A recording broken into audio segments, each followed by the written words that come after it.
списокот што го објавив, сите фудбалери се здрави и сите се ставаат во функција на репрезентацијата, така да тоа е нешто што ме радува.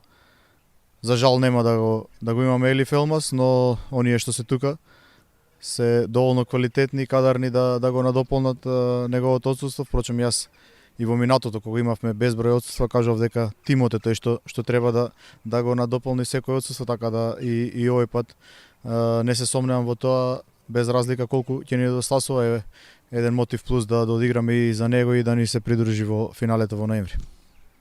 Па натпревар кој може многу да ни донесе, натпревар кој може да не доближи уште повише до европското првенство, затоа што знаеме, нели, ова е полуфинале, после овој натпревар победникот оди во тоа финале. Јас се надам дека тоа ќе биде репрезентацијата на Македонија, историски, можеби затоа што Македонија 30 години чека да дојде до бараш, еве ние сме во таа ситуација. За мене би бил историски првиот настап на Македонија на европско првенство.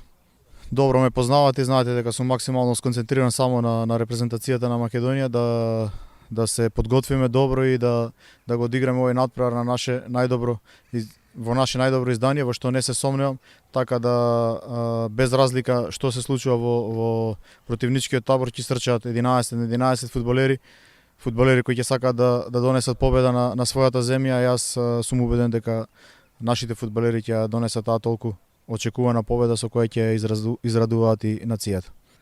Па тоа е во ова денешно време, нели, и во ситуацијата во која се најде неговиот клуб, нешто на што мораше да биде подвргнат. Но јас уште еднаш само би кажал дека неговото доаѓање тука покажува колку му значи овој натпревар.